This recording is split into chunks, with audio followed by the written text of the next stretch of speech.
Israeli আগ্রাসনে নিশ্চিহ্ন হয়ে গেছে গাজা, থেমে গেছে ইরানের নানা অগ্রগতি। পৃথিবীর মানুষকে বার্তা দেয়া গেছে ইসরায়েল সর্বেসর্বা। তাই বলে কি এত সব অশান্তিরাজ একটুও পড়েনি ইসরায়েলের গায়ে? পড়েছে। প্রত্যেক ক্রিয়ারই যেমন সমান ও বিপরীত প্রতিক্রিয়া থাকে, ইসরায়েলের পক্ষের হাহাকারের চিত্র ভেসে উঠছে এতদিন পর। নেতানিয়াহুর বোকামির ফল টের পাচ্ছে ইসরায়েল। মা আর বারুদের গন্ধে ইসরায়েলের আকাশ যখন ভারী, তখন দেশটির মাটিতে নিঃশব্দে ঘুণ পোকার মতো ছড়িয়ে পড়ছে এক ভয়াবহ সংকট। এটি মিসাইলের আঘাত নয়, এটি পেটের ক্ষুধা। ইসরায়েলের দীর্ঘস্থায়ী যুদ্ধনীতি শুধু বাইরের শত্রুই তৈরি করেনি, ঘরের ভেতরে জন্ম দিয়েছে এক গভীর অর্থনৈতিক ক্ষত, যার নাম খাদ্য নিরাপত্তাহীনতা। আপাত দৃষ্টিতে ইসরায়েলকে একটি সামরিক ও প্রযুক্তিগত পরাশক্তি মনে হলেও এর জাঁকজমকপূর্ণ বহিরাবরণের নিচেই ভেঙে পড়েছে সাধারণ মানুষের বেঁচে থাকার মৌলিক রসদ। মিডল ইস্ট মনিটরের এক বিশ্লেষণধর্মী প্রতিবেদনে উঠে এসেছে এই ভয়াবহ চিত্র, যেখানে রঞ্জন সলোমন দেখিয়েছেন কিভাবে যুদ্ধের চড়া দাম এখন ইসরায়েলি নাগরিকদের নিজেদের পকেট আর পেট দিয়ে মেটাতে হচ্ছে। একে বলা হয় ব্লোব্যাক, বা নিজের ছোড়া অস্ত্রের আঘাতে নিজেই আহত হওয়ার মতো পরিস্থিতি। গাজা ও লেবানন সীমান্তে যুদ্ধের কারণে ইসরায়েলের কৃষি খাত আজ ধ্বংসের মুখে। দেশটির উর্বর কৃষি জমির প্রায় 30% গাজা ও উত্তর সীমান্তের সংঘাতপূর্ণ এলাকায়। রকেট হামলা আর সাইরেনের শব্দে সব অঞ্চলের কৃষি খামারগুলো এখন পরিত্যক্ত। যে জমিতে আগে সোনা ফলত, সেখানে এখন আগাছা আর বারুদের গন্ধ। ইসরায়েলের কৃষি খাতের মেরুদণ্ড ছিল মূলত ফিলিস্তিনের শ্রমিক এবং থাইল্যান্ড সহ বিভিন্ন দেশ থেকে আসা অভিবাসী শ্রমিকরা। যুদ্ধের কারণে ফিলিস্তিনি শ্রমিকদের প্রবেশ পুরোপুরি নিষিদ্ধ করা হয়েছে। অন্যদিকে জীবনের ভয় পালিয়ে গেছে হাজার হাজার বিদেশি শ্রমিক। ফলে মাঠের ফসল মাঠে পড়ছে, কিন্তু তা তোলার লোক নেই। এই শ্রমিক সংকটের সরাসরি প্রভাব পড়েছে বাজারে। ফল ও সবজি সরবরাহ কমে যাওয়ায় দাম আকাশচুম্বী হয়েছে। সাধারণ আয়ের মানুষ যারা আগে স্বাচ্ছন্দ্যে বাজার করতে পারতেন, তারা এখন সুপার শপে গিয়ে পণ্যের দাম দেখে দীর্ঘশ্বাস ফেলছেন।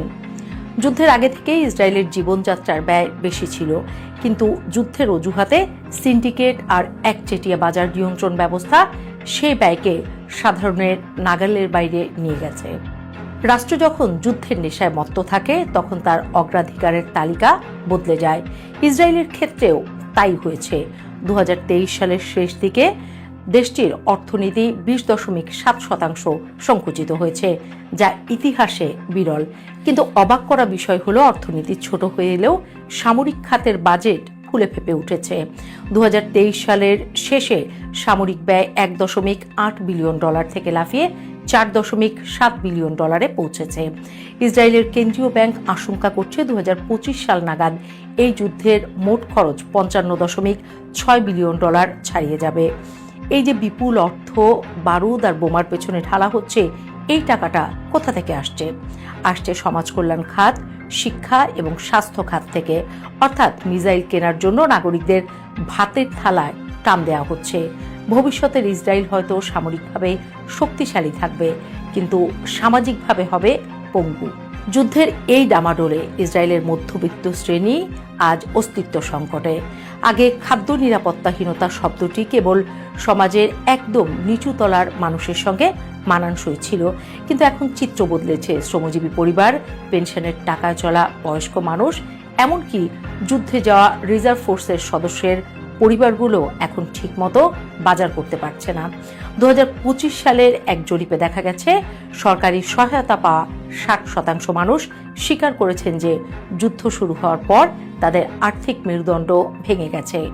নিম্ন আয়ের পরিবারগুলোর খাদ্য ব্যয় দ্বিগুণ হয়ে গেছে। ইসরায়েলের 1/4 পরিবার এখন খাদ্য ঝুঁকিতে। এটি কোনো সাময়িক সমস্যা নয়, এটি একটি স্থায়ী ক্ষত। রাষ্ট্র যখন নিরাপত্তার দোহাই দিয়ে সব সম্পদ সীমান্তে জড়ো করে, তখন দেশের ভেতরে তৈরি হয় আরেক নিরাপত্তাহীনতা, খাদ্যের নিরাপত্তাহীনতা। ক্ষুধাকে এখানে রাজনৈতিক ব্যর্থতা হিসেবে না দেখে জাতীয় নিরাপত্তার অনিবার্য পার্শ্ব প্রতিক্রিয়া হিসেবে গেলানোর চেষ্টা করা হচ্ছে। মিডল ইস্ট মনিটরের গোয়া ভিত্তিক রাজনৈতিক ভাষ্যকার ও মানবাধিকার কর্মী রঞ্জন সলোমন খুব চমৎকারভাবে এই পরিস্থিতির বিশ্লেষণ করেছেন।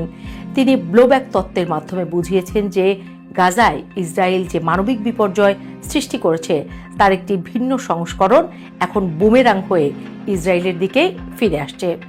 তবে এখানে একটি সূক্ষ্ম পার্থক্য আছে যা বোঝা জরুরি। গাজায় যা চলছে তা হলো দুর্ভিক্ষ, যা অবরোধ আর হামলার মাধ্যমে কৃত্রিমভাবে তৈরি করা হয়েছে, যেখানে 5 লাখের বেশি মানুষ না খেয়ে মরার উপক্রম। আর ইসরায়েলে যা চলছে তা হলো খাদ্য নিরাপত্তাহীনতা, যা ভুল নীতির ফসল। গাজার সংকটটি একটি যুদ্ধাপরাধের ফলাফল, আর ইসরায়েলের সংকটটি তাদের নিজেদের যুদ্ধবাজ নীতির অর্থনৈতিক মাসুল। দুই জায়গাতেই মানুষ কষ্ট পাচ্ছে, কিন্তু গাজার কষ্টটি চাপিয়ে দেয়া আর ইসরায়েলের কষ্টটি তাদের নেতাদের ডেকে আনা। সমস্যা সমাধানে ইসরায়েলি সরকারের পদক্ষেপগুলোকে অনেকটা ক্যান্সারের রোগীর প্যারাসিটামল দেওয়ার সঙ্গে তুলনা করা চলে। তারা কিছু সাময়িক অনুদান, ছিটেফোঁটা খাদ্য সহায়তা আর ভর্তুকি দিয়ে পরিস্থিতি সামাল দেওয়ার চেষ্টা করছে, কিন্তু যে গভীর ক্ষত তৈরি হয়েছে, অর্থাৎ কৃষিখাতের ধস, শ্রমিকের অভাব এবং সামরিক খাতের অনিয়ন্ত্রিত ব্যয়, সেগুলোতেও হাত দেওয়ার সাহস বা সদিচ্ছা কোনোটাই নেতানিয়াহু সরকারের নেই। নাগরিকদের বলা হচ্ছে দেশের স্বার্থে এই কষ্ট সহ্য করতে হবে, এটিকে নাগরিক দায়িত্ব বলে চালিয়ে দেওয়া হচ্ছে। কিন্তু প্রশ্ন হলো, কতদিন? বিশ্বের অন্যতম শক্তিশালী সামরিক বাহিনী লালন করা একটি রাষ্ট্র যদি তার 25% মানুষকে দুবেলা ঠিক মতো খাওয়াতে না পারে, তবে সেই রাষ্ট্রের শক্তি আসলে কতটা ঠুনকো তা নিয়ে প্রশ্ন ওঠাই স্বাভাবিক। ইসরায়েলের আজকের এই খাদ্য সংকট কোনো দৈব দুর্বিপাক নয়, এটি দীর্ঘদিনের সামরিকীকরণ আর প্রতিবেশীদের সঙ্গে চিরস্থায়ী সংঘাত জিইয়ে রাখার ফলাফল। একটি সমাজ যখন বন্দুকের নলের উপর দাঁড়িয়ে থাকে, তখন সেখানে মাখনের অভাব হবেই। সামরিক বাজেট হয়তো আকাশ রক্ষা করতে পারে, কিন্তু মাটির মানুষের ক্ষুধা মেটাতে পারে না। আজকের তেল আবিব বা জেরুজালেমের সুপারমার্কেটের চড়া দাম আর সাধারণ মানুষের দীর্ঘশ্বাস সবই সেই রাজনৈতিক পছন্দের ফলাফল। ইসরায়েল বুঝতে পারছে গাজাকে ভাতে মারতে গিয়ে তারা নিজেদের ধানের গোলাতে আগুন লাগিয়ে দিয়েছে। রঞ্জন সলোমনের ভাষায় এটি কোনো নৈতিক প্রতিশোধ নয়, এটি নির্মম রাজনৈতিক অর্থনীতির হিসাব। আর এই হিসাবের চক্করে পড়ে কড়া মূল্য দিচ্ছে ইসরায়েলের সাধারণ নাগরিকরা।